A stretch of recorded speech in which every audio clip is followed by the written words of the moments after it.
Yo, what's going on, Winning Shot family, man? It's your boy Collin. I am riding solo today because I wanted to give you guys some special nightcap content from day one of the March Madness tournament. If you see me looking away from my screen, on this screen, I have St. John's and Nebraska Omaha playing. On this screen right here, I have Michigan and UC San Diego playing. And there are games on all night. But I wanted to go ahead and knock this video out because I have some interesting things to talk about and some interesting themes that I believed have emerged in day one of the tournament. Um, as always, man, if you enjoy our content, please like, subscribe, and share our content because we try to do our best in order to keep up-to-date content coming your way, along with real and authentic takes. All right, so let's start with the first game of the day. It's Louisville and Creighton. And Louisville and Creighton was probably one of the most exciting games outside of Arkansas and Kansas today. Creighton beats Louisville 89-75. And Pat Kelsey has a great team. They went 27-7. And many people believe that they were snubbed as an 8 seed. But I think today what we saw is the committee got it right. And I think what has really emerged is just how sad the ACC looked today.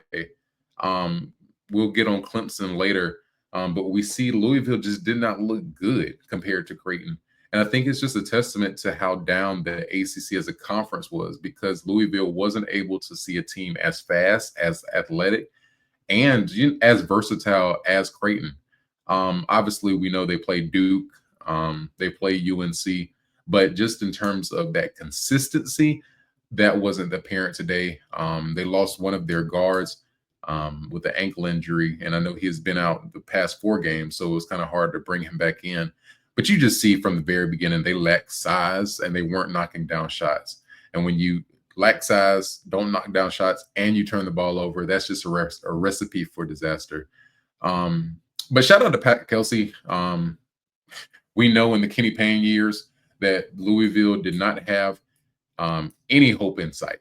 And I think that one thing, seeing that crowd emerge in Lexington today, Kelsey has restored hope in a program. And I think as he goes through some more recruiting cycles, as he digs into the portal, I believe Louisville is a team to stay. And it was exciting to see Louisville come back, but they just didn't have enough. And that leads me to talk about Creighton. Listen, there's a couple of dark horses that emerge on the first day, and tomorrow we'll see some more dark horses emerge. But I believe Creighton is one of those teams. In my bracket, I actually have Creighton beating Auburn, and that's one of the biggest upsets that I have in my bracket. But I think today showed me why, and I think that Creighton showed the world why. Now, one of the interesting things about Creighton is that when you see Creighton, you see a bunch of white boys running around, and you think, oh, that's just a shooting team. And naturally, you'll be like, well, if they're just a shooting team, then they can't go 4 straight games shooting that way. One game they're going to have a bad shooting night, and then everything's going to come tumbling down. But I would counter your argument and say this. I don't believe that Creighton is just a 3-point shooting team. I believe that they showed today that they can score at 3 different levels, 3 different ways. What do I mean by that? So when we see the 3-point shooting teams, we usually see them coming down, checking up shots. But if you actually looked at the game today, you see that Jemiah Neal actually controlled the offense for Creighton. He had 29 points, 12 rebounds, and 6 assists. And it really felt that even though he was a shooting guard, he was the point guard on that team. He was the one that when they needed the bucket, he got the bucket for them. He was the one when they needed to facilitate the offense, he was getting the ball, facilitating the offense. And I believe that is their scoring option. I don't think that there's too many people in America that can stop Jemiah Neal one-on-one. And I believe that he knows that. And I believe with that athleticism, what emerges is that, people are trying to double team him, and they're having to bring help side defense in order to stop him from driving from the basket. And that's what makes them become a 3-point shooting team. You see that there was wide open shots. They were moving the ball well. And then on the third level, you have consensus All-American and Kalkbrenner underneath, who can score the ball himself. So at the three levels, what you see is that, yes, they are a three-point shooting team, but because of Kalkbrenner and because of Neal, you have too many options to just play perimeter defense, because now you have Neal who can drive and can knock down the three, and you have Kalkbrenner who can dominate down low when he wants to. So I think that this is a recipe that is scary for a lot of teams. Do I think that they're just going to blow through the bracket? No. But I believe that if Auburn doesn't come out to play, if Janai Broome starts as slow as he did versus Alabama State, I believe that they can catch a team lacking. And shout out to Greg McDermott, man. Years ago, his son played Doug McDermott, who I think is still in the league. I'm not sure. But he was probably one of the most dominant players to ever walk through Creighton. And after he left, I think that America thought that Creighton was never going to be relevant again. But Greg has constantly reinvented his model. He has constantly adapted to the times, and Creighton has been viable for the last 10 years. And I really believe that when we talk about great coaches, we'll talk about the Izzos, we'll talk about Roy Williams, we'll talk about Coach K, Jim Larinaga, Leonard Hamilton. But I believe that McDermott is in that conversation because McDermott, even though he doesn't have the hardware to support it, I believe just having your team relevant and competing at a school like Creighton is more than enough to be considered amongst the top. And so I think that, Creighton is one of the teams like Georgia Tech in football years ago, where people just did not want to play Georgia Tech because, their offense was so complex and it forced you to have to think about all the running and motion. It's kind of the same with Creighton. Creighton is a team that moves the ball so well that it forces the defense to think. And this is the thing with Creighton. You might think that you can just go down and play your defense. But what happens is they have so many shifty guards and so many guards that seek to get open even off the ball that it causes the defense to have to think, where are the shooters and which shooter do I need to think about in the current possession? And on top of all of that, I have a big 7'2" guy, Kalkbrenner, behind me, and I'm having to account for him as well. So I think at this point in the tournament, teams have styles and styles make fights. And I think Creighton's style, it makes everybody worried. And I think Auburn is going to be one of the first victims. Now, I might be completely wrong and Auburn might blow them out of the water. But if I can see a big upset, it's right here with Creighton and Louisville. But shout out to Pat Kelsey and shout out to McDermott for a great game. But ultimately, shout out for McDermott to advance to this next round. And so we'll go into that game. We have Alabama, and we had Auburn and Alabama State. Alabama State, we know, had that infamous Hail Mary pass in the first four tournament. And so now their gift and reward for that was they had to go play the number one overall seed. And the game actually started out kind of scary. Now, this is the thing.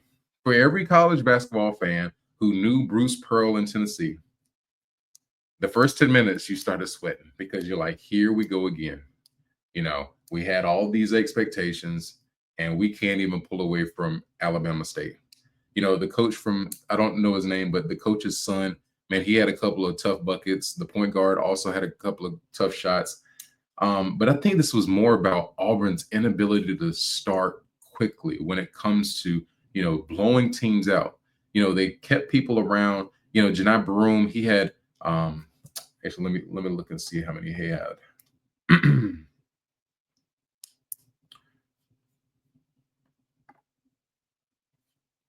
All right, so Janai Broome had 14 points, 11 rebounds, and 9 of them were all for defensive rebounds, which is good. These are decent stats, but it didn't feel that way. I'm not sure how many he had in the first half, but it just seemed like everything was starting slow. And I know part of that was probably Broome wanting to get everybody involved. But, for Broome, you are probably the national player of the year. Act like it, right? Now is your time to take over. Right, everybody's leaning on you now in order to, get 29 or 27, 29 points. And I think that's doable. I think for his play style, he's not only getting the trash buckets, but he's also, the offense goes through him. So if Miles Kelly is getting 23 points and he is a fantastic shooter, He was just knocking them down. And they said last time he was in Rupp Arena versus Kentucky, he hit 9 threes as well. But I think Janai Broome can easily match that. It just worries me with Bruce and these teams. It's like, man, I don't know if it's just mentally trying to get over the hump of, not choking. But it's like, man, y'all have a talented roster. There's no way Cardwell should be getting 3 points. Even though he had 8 rebounds, 3 points is not enough. Mazzara only has 5 points. And honestly, if Alabama State would have been another team, I think it would have been a different story today. I think we would have been questioning Auburn's efficiency on offense. We would have been questioning their motivation, because at the beginning, it seemed like they were playing around. And if you play around with your food, it can come back to bite you. And so I'm supporting Auburn, but I want them to play Auburn basketball that we saw this year. When we saw Auburn versus Tennessee a couple of days ago, it seemed like that was, one of the all-time rivalries, right? And it seemed like they came out with emotion, sometimes too much emotion, but at least you came out with emotion and you were motivated to win something. That's the same way that you have to start. Winning teams have to start early in the tournament. And what I'm banking on, essentially, is for them to start just like they did versus Alabama State. And I think a team like Creighton is not to be played with, because if you start slow, a couple of threes from Creighton, you can be down 15, 20 points. So we'll see what happens. There's not much to talk about, but shout out to Alabama State. They seem to be well coached. I heard that the coach that is coaching at Alabama State was the assistant for Memphis. So shout out to him. They finished 20-16. They won their tournament, and I think today showed that they have the ability to compete with some of the top ranked teams in the state and in the country. But ultimately, what it comes down to is, can you take that next step and win these games? Because I'm sure he's probably going to be back in the tournament. They're a well-coached team, a great roster. But I'm worried. I'm worried, Bruce. I'm worried because I think you have an athletic roster, but now it's, can this roster get it done for 4 straight games? So let's move on to the next game. So we have Michigan and UC San Diego going on right now. It's 12:30 left to go in the second half. Michigan turns the ball over too much. They're a good team. They have a squad, but they don't have great guard play. I think great guard play is few and far between in college basketball right now. This is why a lot of the bigs that you're seeing, when you see Cooper Flagg, you see Janai Broome, not a lot of people, are putting guards on those National Player of the Year lists. And I think this is why for Tennessee, a guy like Scott Ziegler is so important, because he goes just as well as the Tennessee goes. He's kind of the engine to help that team run. But I think Michigan, just looking at them now, man, it's just too many turnovers. And even with UC San Diego, it's a great story, but I don't think they're a great team. And, it's only a 5-point game. So my question is, if they're expecting to beat your Dukes, if they're expecting to beat Houston, beat Michigan State, beat Auburn, I don't think that they can survive with this type of guard play. But we'll see how it plays out. All right, so let's go to Texas A&M and Yale. I'm not going to touch too much on this game. I think Yale just lacks size. That's what it really comes down to. Pharrell Payne, got a couple of M1s, and he was just dominant. And I believe, if Yale had a little bit more size, it might have been a better game. But I think because of that, Yale relies a lot on their shooting. They're a well-coached team. Yale's pretty much in the tournament every year. But they just come across a team like Texas A&M with more resources, more NIL, and just better players. So I don't think that this was a tale of Yale losing the game or Texas A&M winning the game. I really just think this was about the NIL budget right here. It's like, man, these guys are athletic. They can run the floor. I wouldn't say that they can score at every level. Not really fond on their three-point percentage. They shot 24% from the three-point line today compared to Yale's 38.1%. But if you look at their shooting chart, it's Texas A&M is really knocking down a lot of shots down low, right in the paint, right around the basket. And I think that was really just a discrepancy in size, right? Yale tried to do the same thing, but from the outside, where Texas A&M said, we're not going to make this a game. We're going to dominate from the inside, which they should have. Texas A&M, it's going to be interesting because They're going to be playing the winner of this Michigan-San Diego game. Me personally, in my bracket, I have them playing Creighton, so that I have them beating the winner of this game because I believe that, Texas A&M, Buzz Williams was one of the coaches that I admire. I believe that he has his teams motivated, right? And it just felt like Texas A&M was just drifting in that 4 to 5 seed in the SEC. Nobody was really talking about them. People talked about Kentucky. People talked about Auburn. People talked about Alabama. People talked about Florida. But not too many people were talking about Texas A&M. And I think Buzz wants that because that is going to be a chip on their shoulder to kind of keep them going from round to round. So that completes the games from the South region. I'm going to go into the West region. So we have literally just finished. Missouri lost to Drake. Drake beat them 67-57. They were my pick. I picked Drake to beat Missouri, mainly just because of Drake's regular season. Drake in their conference went 17-3, but overall they went 13-3, which I think is important because their conference was not a walk in the park. Missouri Valley usually has some great teams come out of it. We see like Evansville, you have Murray State years ago, Indiana State, Northern Iowa, teams that, pose good matchups. And Missouri, it seemed like Drake was just dominating that conference. I think that they have a good team. I won't necessarily say a great team. Looking at their 3-point percentage, I think that tells the story of the game. You can really tell in March, who's a good shooting team just based off their 3-point shooting percentage after a couple of games. The statistical certainty will always come back to the mean. Drake shoots 50% from the 3-point line, which is outstanding compared to 25% from Missouri. And I think the biggest show is this. They shot 50% from the 3-point line. They shot 54.3% from the field goal range, compared to Missouri's 33.3, but Missouri has 17 turnovers, and that is the biggest thing. Man, Missouri came back in the last 4 minutes, and it seemed like they revved everybody up. The crowd was going crazy, but sometimes the danger in revving a team up is that you can move too fast. And what do I mean by that? So, everybody was motivated. They were pressing. They got a couple of stops.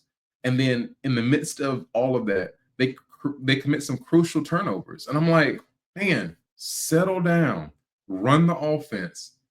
Sometimes it's boring.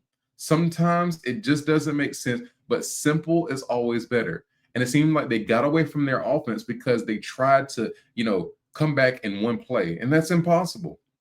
I think Coach Derrick has, done a great job at Missouri. But ultimately, I think what he needs is a facilitator. He needs a guy who can settle everybody down. And I think for a lot of coaches, and what we'll talk about later in this episode, is just getting some veteran guys that know, hey, I've been here before. I know that, the crowd being revved up and us having a 4-point game, 5-point game, it means that we're close, but we're still behind. So we need to still run through our offense and not try to get it all back at once. And I think that's the reason they lost this game, because the game was within reach. Missouri had the momentum, but they failed to, get back to the line. And ultimately they started shooting unnecessary threes. And I'm just confused. I'm like, Missouri, that's not your game. You're shooting 25% from the 3-point line. So that shows that you're not a 3-point shooting team. So go to the basket, do the things that make your offense run. Your offense was never starting at the 3-point line. It was started by putting the ball inside, driving the lanes, and opening it up for your 3-point shooter to have better shots. See, sometimes when you see these 3-point percentages being down, a lot of it, I would say about 70% of this bad percentage in college basketball today is because people are taking bad shots. If you take shots within the offense, I promise you that your percentage will be high because you have worked on it. You've practiced on it. It's a more fluid motion. But they got down late in the shot clock, and you just see them checking up stuff that wasn't your game. And so I think that's really a testament to why Drake won, because Drake never went away from their offense. Drake knew who they were, and Drake never veered away from it. Even when it got tense and it got to be a 4-point game and it seemed like the crowd was against them, they continued to run the offense. They continued to break the press, and ultimately that's what causes you to win in March. So shout out to Drake coach. I'm not sure his name. Seems to be a good guy, and Ben Sturts, I think is going to be a problem. But ultimately, I don't know how far they'll go in the tournament. I have Texas Tech beating Drake in this next round. And so Texas Tech is actually playing now. I got to put that game on. They're playing UNC in Wilmington. I'm not going to talk too much on that game because I haven't got the chance to see them play out. Hopefully, I'll see the highlights after we end this podcast. But that leads me to what I believe is the game of the night. Kansas lost to Arkansas 79-72. And I'm going to call this the I do game. Man, I apologize formally because when I watched you versus Kentucky in Rupp Arena, it felt like you didn't do anything. And I'm like, I know that you're better than this. From Tennessee, you had a pretty good year last year at Tennessee. But it seemed like, as the year progressed, it seemed like he was coming into his own. And tonight he had 22 points for 10 to 19 field goals, and he had knocked down 2 free throws. And John Calipari says something at the end of the game that I think explains what we're seeing with Adu's stats and Arkansas as a whole with their stats. John Calipari told the reporter, he said that everybody on the roster had a dark moment. And everybody had to do some soul searching within before they could connect as a team. And I think this was so important because I think when you see teams in the offseason pull from the transfer portal, pull from recruits, and you try to construct these super teams, when you look on paper, you're like, oh my gosh, Boogie Fland, DJ Wagner, John L. Davis. This team, of course, this team is going to be top in the SEC.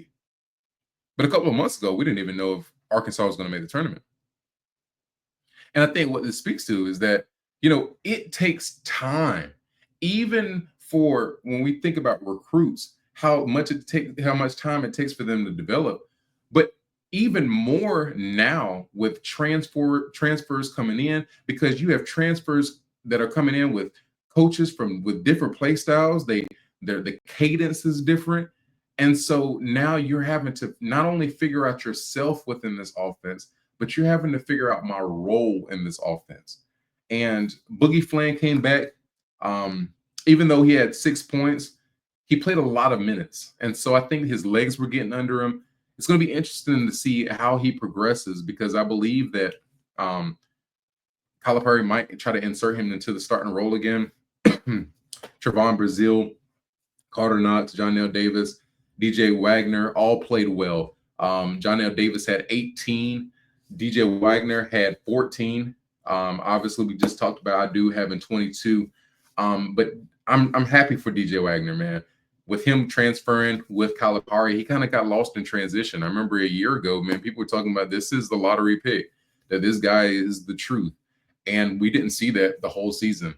There were vestiges of that in a couple of games. But I think tonight, even though he had 14 points, it felt like he was taking control of Arkansas's offense, that there was a clear discrepancy between the guard play of Arkansas and the guard play of Kansas. Because, the talent emerged, but now they were learning to play together. With Boogie Fland coming back, it kind of takes the pressure off of DJ Wagner having to run the offense. So now he can facilitate from the standpoint of being a 2 instead of a 1. And what I mean by that is that when you're running the offense, that you have a person that's bringing down the ball, to set the offense up. But also when the shooting guard gets the ball, now he can run pick and roll with Adu on the backside. And with that, he can either pass it off, dish it off to Adu, or he can find Boogie Fland or Carter Knox on the baseline. And it takes a lot of the pressure saying that I don't have to be the one to make this offense run, that I can make it run, but from an auxiliary standpoint rather than a primary standpoint. And now I want to transition to Kansas. Because like I said, that there was a discrepancy with the guard play, not only in this Arkansas game and Kansas game, but just in the March Madness as a whole. Kansas is the team that I'm talking about. Kansas has 0 guards. I think that they relied on Hunter Dickerson to carry them. And with KJ Adams, being there, these veteran presence on the front court. They expected the backcourt to just develop over the course of the year. But we see a team like BYU just really obliterate them a couple of months ago. And the reason why they obliterated them is because they had better guards. And tonight, when you have talented guards like DJ Wagner and Boogie Flan, DJ Wagner and Boogie Flan aren't known for their defense. They're known for their offense. So the fact that, Kansas failed to score on those guys, it just shows the discrepancy of talent when it comes to the backcourt in Kansas basketball. And honestly, when you look at some of the guards, like you look at, Rylan Griffin, who had 3 points, DeJuan Harris, he's one of the veterans, only has 8 points. That's a problem. He goes 4 for 11, 0 for 2 from 3. Rylan Griffin is 1 for 4 from the field goal percentage, 25%. 3-point, he went 1 for 3. That's not going to cut it. That's not going to cut it at all. And Kansas has to do some soul searching. 16 turnovers is terrible. Arkansas, who was turnover heavy during the regular season, only had 10. And what I want to show you is this. Arkansas only has 25% 3-point percentage compared to 47.1 3-point percentage by Kansas. So Kansas had a better percentage shooting-wise than Arkansas, but Arkansas was able to win this game because they had guards that could facilitate offense. Their 3-point percentage, it did not come from their top 2 guards, DeJuan Harris. It came from, their bigs, and it came from their strong forwards. Meanwhile, from Arkansas, their shooting was really spread out across everybody. Adu was getting you 22. Jonell was getting you 18. And then that's not even talking about your 2 most athletic people on the team, Wagner and Boogie Flan. So the main theme that I get is shout out to Calipari, man. I think Calipari is a great coach. I think he catches a lot of flack because he is a trailblazer. We see that literally the recruiting trail changes when Calipari enters Memphis and he goes to Kentucky. He gets John Wall, he gets DeMarcus Cousins, and we know that he has those platoons of NBA players with Devin Booker and Tyler Hero and Karl Anthony Towns. But the fact that he's not only been able to do that at 3 different institutions, but he's able to win in March, I think it really just shows, man, like this season is probably why Calipari is considered great to me. Because in Kentucky, after a while, we were like, we expect you to be here because of the guys you have. But if you actually watched Arkansas this season, man, there were some moments where it was like, man, this is going to be some dark years because I don't see this getting better. Man, they were losing badly on Tuesday nights and Thursday nights. And you could really see a shift, I would say, in the SEC tournament. That, when they go and beat South Carolina, I know you're like, oh my gosh, it's South Carolina, who cares? But it's like the boys started to connect. And I think that's what brings a winning formula. And that's all coaching. Man, you have to tell your guys, hey guys, listen, y'all have the talent. But if that talent never comes together, then you can't see the beauty of what this roster can be. And I think in those private rooms, in those locker rooms, that's the message that Calipari is saying. He's like, man, 4 of you guys might be NBA players. I know 2 of you guys will. But it means nothing to have all this talent all around you if y'all can't come together as one. And the scary thing for a lot of teams, specifically St. John's, is that these boys are starting to come together at the right time. I think St. John's still has the prowess. Coutinho has the pedigree to knock him out. But I wouldn't be shocked if Arkansas made it a close game at least. And like we saw in the Kentucky game, and like we see in this game, that with the talent that they have and with them coming together, even defensively, I don't think a lot of teams want to see them close because I know that Arkansas has enough to pull it off. Yeah, that's all I have to say on that one, Arkansas is just a likable team. Like Calipari, he's taken on that villain role. He got booed at Kentucky. Everybody's saying that, he hasn't been, he doesn't deserve to be amongst the greats with him losing to St. Peter's, and deservedly so. All the criticism that he gets is rightfully deserved. But I think he's taken that and used that personally as ammo. And I believe going into the St. John's game, if St. John wins, that's going to be one of the chips on his shoulder. He's like, hey, I still belong amongst the greats. That you can't just write me off because I moved to Arkansas. That I'm going to do the same thing here in Arkansas that you saw me do in Kentucky and you saw me do in Memphis. And essentially, that's what great coaching looks like to me. So let's move on. So, like I said, St. John's is now obliterating Omaha. It was close for about a half, but now it's 81-51. I'll probably talk about that game tomorrow in the nightcap because I've been watching it, but I want to give you more of an in-depth analysis. What I presume is that, defense always travels, but it's hard for offense to travel alongside defense. And so as the defense continues to go and be consistent, your offense starts to develop later on in the game. And I think that's probably what emerges here versus Omaha. So shout out to Omaha. But I have St. John's going all the way to the Elite Eight. So we're going to move to the east side of the bracket. So BYU beats VCU handedly. This was one of the busts on my bracket because I had VCU winning. But, styles make fights. And the game's in Utah, so I didn't know the location of the game, but, that kind of makes sense. And as soon as I turned it on, I was like, this is a home game for them. BYU's 25-9. They have elite guard play. Man, they're shooting 35% from the three-point line in this game, 50% from the field. But I think the biggest stat is they have 40 rebounds. And so their ability to offensively rebound and also get rebounds defensively, it really can change a game. They had 12 turnovers. But if you look at the shooting chart, a lot of their makes, it's not from outside, it's really inside, and it really are probably all made up of offensive rebounds and trash buckets around the basket. And for VCU, that's the difference, right?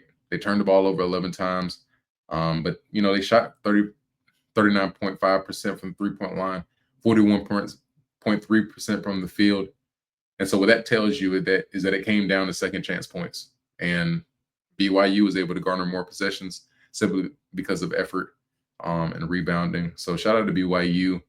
I think everybody thought the Kansas game was kind of a fluke. But, they showed today that they belong. And so we'll see how they fare in the next round. Let's see who they play. They play the winner of Wisconsin. Wisconsin, man, I like as a team. They're running that too big system, and I believe it's gonna hurt a lot of teams, specifically BYU. They don't have the same kind of size, and their bigs aren't just bigs, but they're dynamic bigs that can knock the ball down from the outside, but also create mismatches down low. Montana suffered from that, and I think Montana was a decent team, but it's Montana. I wasn't watching much Big Sky basketball. But from what I saw today, they weren't terrible. Just Wisconsin was just bigger, and they were faster and ultimately knocked down shots. So I'm going to go down to the final region of the bracket, in the Midwest region. Man, Houston is my favorite to win it all. Kelvin Sampson, man. When I talked about Calipari being amongst the greats, man, Kelvin Sampson deserves love like that too. Man, he's had multiple stops, but for the past 5 years, what he's done for the Houston program has been amazing, to say the least. We know, if you close your eyes and sit down, I'd say I'm looking at a team with defense at every level that plays hard for 40 minutes. one of the coaches and teams that you think are Houston and Kelvin Sampson. And to have that kind of culture where you can just put guys in and people play hard, man, that's just a testament to coaching.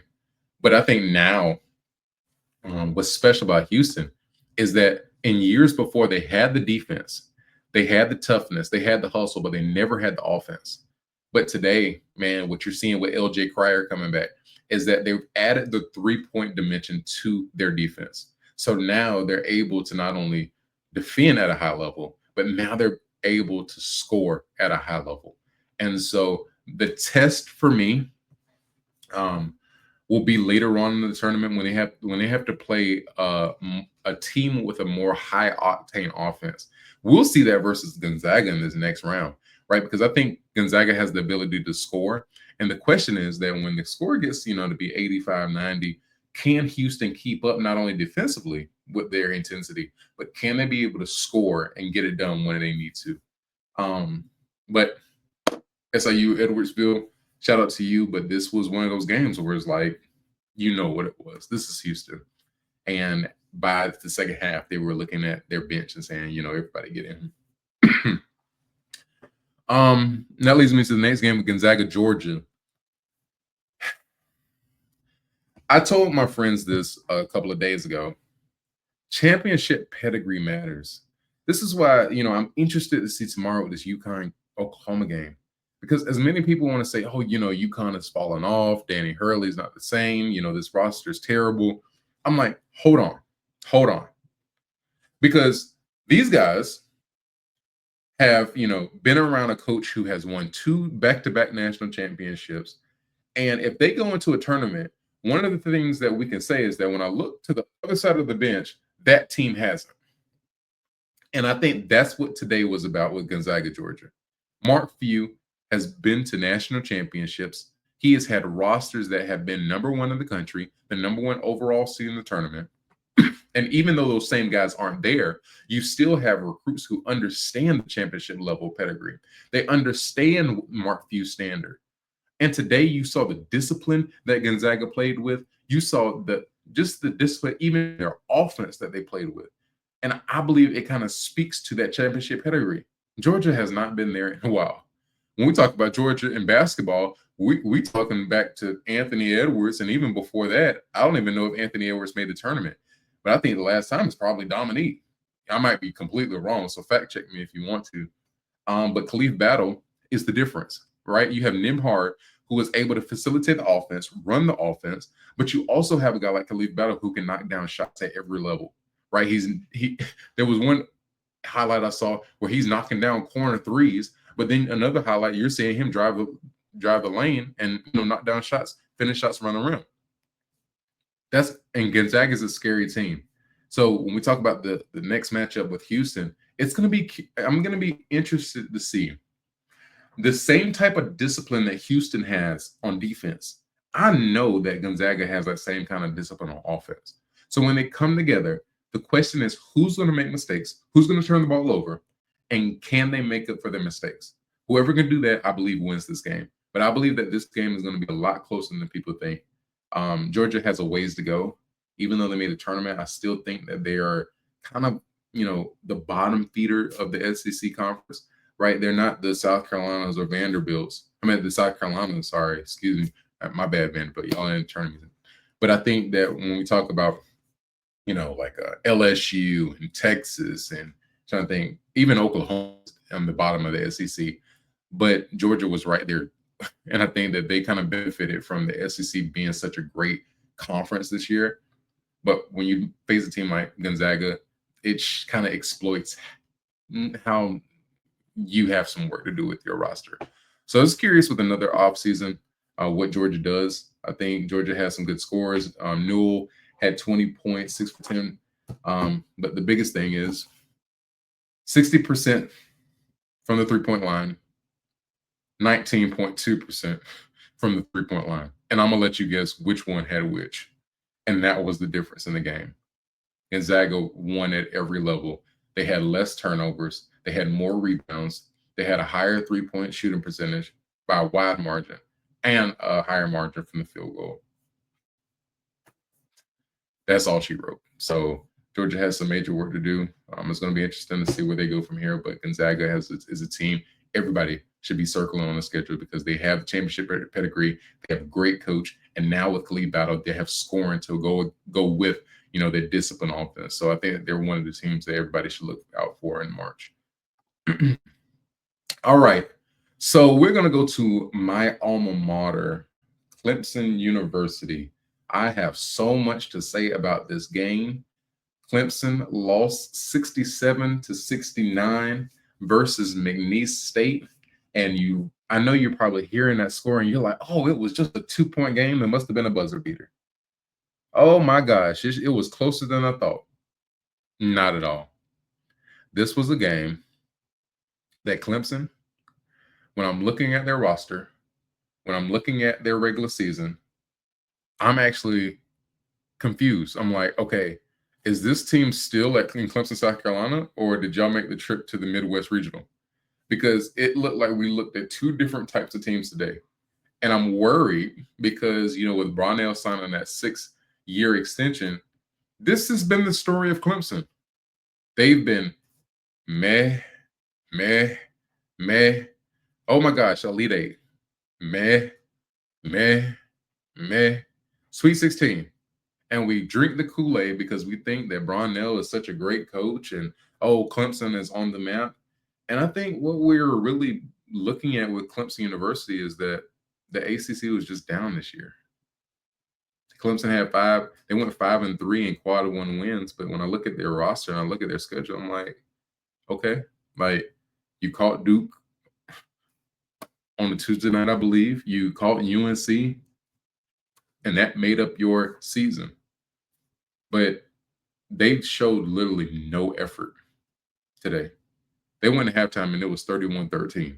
And I know when I say that score, I'm thinking McNeese was down 13-31. No. I'm talking about Clemson. They showed no effort. And Clemson had the size. I mean, you have a 7'2" guy from Russia down low, and even you have Shefflin. But if you look at the rebounds, McNeese had 43 rebounds. Clemson only had 36. That's terrible. And then you have 36. You lose in the rebounding battle. And then you also win in the turnover battle. And that's not winning basketball. Clemson shot 30% from three. And I think a lot of that was from Zachary, or Hunter. But I think when you go into this game, you're like, okay, we're going to dominate down low. We're going to dominate because they lack the size. Shoemate is probably their biggest defender. And, our center is towering over him. But the thing is, it's one thing to say you have the size. But what are you doing with it? If you lack the effort, then I can take a 6-foot guy, a 6'2" guy, and put him down low. And he can average more rebounds than you. Because McNeese's offensive rebounds, it's about effort. Going to track down the rebound. And ultimately, I don't think that Clemson wanted to be there, which is sad to say. But I think they kind of looked over this game and they said, okay, we're just going to focus on this Purdue game next. And McNeese, with Will Wade, man, shout out to Will Wade, who accepted the job at NC State. So I think NC State's in good. They are shaking and licking their chops right now because they know they got a great hire in Will Wade. I think after the LSU scandal, people kind of wrote them off. But they went 19-1 in their conference, 28-6 overall. And they even said, the commentator said that McNeese built this roster to beat the Southland Conference, which they did. And now they had to adjust and adapt to beat Clemson. And so they threw out different defenses. They went 2-3. They switched from that 2-3 into a 2-3 man and then went fully man. And then sometimes they were running 1-3-1. And that was such a smart model to play because what he understood is that we're not trying to run these different defenses to experiment. No, we just want to throw them off of their game because when you have different defenses that are thrown at you, you have to run different types of offenses. And what I think Clemson didn't adjust is understanding that there's certain offense that I can run regardless of the defense. But for Clemson, they were trying to run a man offense going against the zone. They were trying to run a zone offense when it was starting to run against man. And after every out of bounds, McNeese would go man, and Clemson would be confused. And that comes down to coaching. And right now, I can say that Will Wade is probably a better coach than Brian Burnett. And I think if Clemson is being honest with themselves, they're probably like, we probably should have waited for that contract extension. But now you're stuck. And congrats to mediocrity, because that's what you're going to be for the next half decade. All right, so we're going to keep going. 39 seconds left to go in this Michigan UC San Diego game. The game it's a 1-point game, 66-65. So if I'm being quiet, I'm trying to watch the end of this game. Like I told you, Michigan doesn't have the guards. It should not have been this close. They're relying on their bigs. Golding is going to the free throw line right now. But UC San Diego is a much smaller team, and they're still probably a three-pointer away from tying this game up if Golding knocks down these two free throws. Just an update, UNCW, it's 50, Texas Tech 55, 11:40 to go in the second half. But let's go to these last couple of games so I can get out of here. Purdue beats High Point 75-63. This game is actually closer than it looks. High Point got to within 3 points. Purdue just knocked down some big shots at crucial moments. And that's one thing about Matt Painter this year, man. With Zach Edey leaving, there wasn't a lot of consistency this season. Everything was up and down. They went 13-7 in their conference, 23-11 overall. Obviously, we know the Big Ten was deep this year, but Purdue just lacked that consistency, man. We never saw that Purdue from last year emerge. But one thing about Matt Painter is he made do with what he had. Kaufman-Wren had 21 points, 10 for 16 from the field. He definitely knocked down some big shots when it mattered. Caleb First only had 2 points, so I need some more production from him. But the star of the show is Braden Smith. Braden Smith had 20 points, 6 assists, 3 rebounds, and if you watch the highlights, he knocked down shots when they mattered. And that's where they comes down to in March. High Point, a decent squad, man. High Point being from South Carolina, that's one of the squads you always hear about. Okay, Michigan just won 68-65. We'll talk about that a little bit after this game. High Point always has a decent squad. They just didn't have enough, and it's okay. I think in any other year, High Point might have pulled off this game, but Purdue just they knocked shots down when they mattered, and that's really the difference. All right, so UC San Diego, the ball rims out, 3 seconds left. He got a good shot, so can't even be mad at that for UC San Diego. They played a great game. Their coach is one of the best coaches in their conference. They actually did an article on him and talked about how he uniquely has one team with the foot in the paint at all times. So you're not going to get a layup on them. So they rely a lot on other teams' 3-point percentages to be down in order to beat them. And really, that's why I believe that Michigan, kind of suffered in the second half. UC San Diego just made them shoot. And that's my question. You have Golding, you have Wolf, but can their guards knock down shots? And ultimately, Michigan is a great story with Dusty May coming to Michigan this year, but I don't know necessarily if they have enough in order to advance in March with poor guard play. But congrats to Michigan. Let me see who they play next so I can give you guys some accurate data. Oh, they play Texas A&M, so we talked about that game earlier. Our last couple of games, so I'll go briefly of these. UCLA, Utah State blew them out. UCLA beat them 72-47. UCLA has a decent squad. Earlier in this year, Mick Cronin said this team was soft, and he called them out publicly. And where other teams would probably be dismantled or be checked out psychologically if a coach said this, I believe that it turned on a switch for UCLA. UCLA went 13-7 in their conference, 23-10 overall.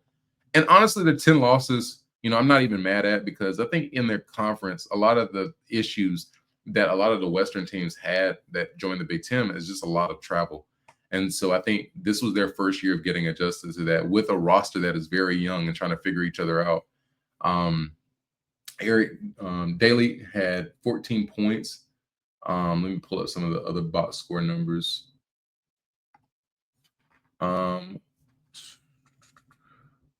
Sky Clark, a veteran, had 14 points, 2 assists, 2 rebounds. Mara had 10 points off of the bench and 5 blocks. I think that's a big stat to circle. 38 rebounds. They out-rebounded them. They only had 9 turnovers, which is good for a team like UCLA who plays fast. But I'm gonna tell you how Utah State lost right here. 12.9% from the three-point line, 30% from the field. I'm sorry, but if you're going to be an underdog playing against a team like UCLA, you can't have those kind of stats. Can't knock the ball down, and a lot of their misses came from point-blank range. So, yeah, UCLA, it's going to be interesting. Let me see who they play. They play Tennessee, and that is actually a perfect segue because I want to talk briefly on this Tennessee-Wofford game. Shout out to Wofford, man. That's when my mom and dad went to school. That's where they met. So shout out to the Terriers. Terriers had a great story winning their conference as the 6th seed. But ultimately, there's one name that's the difference. Not only for Wofford, but I believe in this tournament, and that's Chaz Lanier. Chaz Lanier is excellent to me. He can defend and he can knock down the three. He had 29 points today, 11 for 22 from the field goal range, and 1 for 2 from the free throw line. Tennessee as a whole, they play defense on a string. Man, the boys fight hard every possession. I think with Zags Ziegler, it's going to be interesting to see, like, during the year, one of the things I had a problem with was the guys, like, he would try too hard to score. And if I'm a big UNC fan, so we're going to have a lot of content about UNC tomorrow. But one of my favorite players is Elliot Cadeau. Elliot lets the offense come to him, and that's when he plays great. We see in the Duke game, he was probably the player of the game, if we're being honest. And he let the offense come to him. Same thing Zags Ziegler has to do. I watched the senior night when he played against South Carolina, and he had 0 points, and he was getting visibly frustrated. And you see that he was trying to drive and knock down shots, and then the game after that, he has 0 points in the first half, and then he has 19 points in the second half. And the difference between the first half and the second half is he just let the offense come to him. And it's not a big deal now because Tennessee beat Wofford 77-62. But I think moving forward in March, you're going to face better teams, right? And with those better teams, Tennessee is going to need his scoring, his offensive production in order to advance. Chaz Lanier has 29 points. I don't know if he'll average 29 this tournament, but in the event that Chaz Lanier goes down, Zags Ziegler is going to have to find a way to get a bucket. The only way that he can find a way to get a bucket is not forcing it, but running the offense, running backdoor cuts, knocking down threes within the offense. It has to be fluid for this guy. And Rick Barnes, man, that's another coach, man. I'm probably going to end on that right there. So one of the themes I told y'all I was going to talk about that I see emerging in this tournament is coaching. With the NIL transfer portal, it seems like the rosters that we once knew aren't as dominant. You see that with Kansas. Kansas usually has, 9 guys on their roster who are 5 stars. And now it seemed like after Hunter Dickerson, we're kind of dealing with some 4 stars, 3-star guys. I think it's a testament to the NIL that, these guys that are 5 stars don't want to sit on the bench, or 4 stars don't want to sit on the bench, that I'll go to in Arkansas, that I'll even go to a Drake and be the star versus sticking on the roster.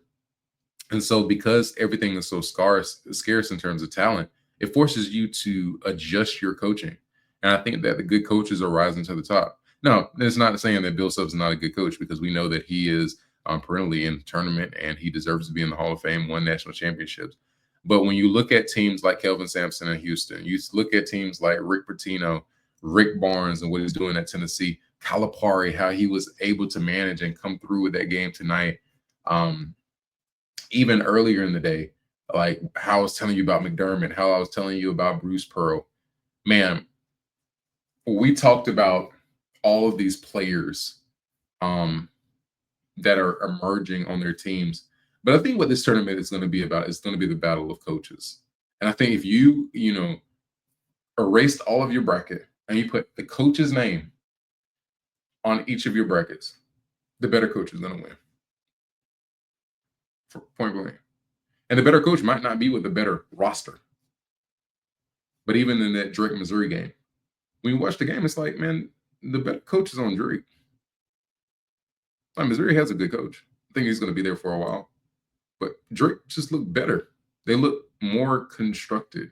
They look more poised. Ready for the moment. That's coaching. So, all of this is theory right now. So we'll see as we continue to press forward in this tournament. But I think coaching is going to be the theme of all of this. And not even just younger coaches, but just even the older ones. Like Pat Kelsey's a great coach. But he lost to McDermott, who is a legend. That's what it comes down to. And for a lot of these teams that are, looking to get rid of coaches and trying to do the X, Y, and Z, what this shows you is that, you can spend a fortune. Rutgers spent a fortune on NIL for the top two teams in the country. Top two players in the country, and went nowhere because they didn't have good coaching. If you want to win in this league, I believe this is for football and basketball, you got to find the right coach. And some of these legends that we try to write off, right? We wrote Pitino off when he was in Iona. He still knows how to construct rosters, still knows how to make the players connected as one, and still knows how to win in March. That's what it comes down to. And I think that coaching pedigree is what's going to sustain. So, not calling it yet. I picked UConn over Oklahoma, but just watch out for a team like UConn. Even versus if they win versus Oklahoma, I believe that they'll have to play Florida. Watch out. Because Florida has the roster that can win the national championship. The question is, do they have the coaching? And we don't know until we get there.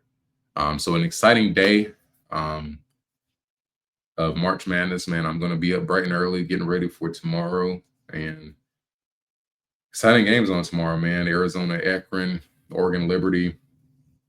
Obviously, Ole Miss, North Carolina, Iowa State, Lipscomb. That's just to name a few. So I'll probably do another nightcap tomorrow. And if you have any questions, concerns, or even just thoughts, man, put them in the comments section below, and I'll be sure to answer all your questions. If you disagree with my takes, man, just tell me, and we can have some healthy banter, man. But I've got my notes here, and I'm excited because I believe that by the time we get to the national championship, this book will be filled with stats, thoughts, and I'll try to support my takes that I give you via video through my articles as well. So I'll get on that as well. But like always, man, I appreciate you. I appreciate y'all for tuning in for an hour with me. I hope this has been exciting, and stay tuned for more college basketball content with your boy Collin, man. Peace.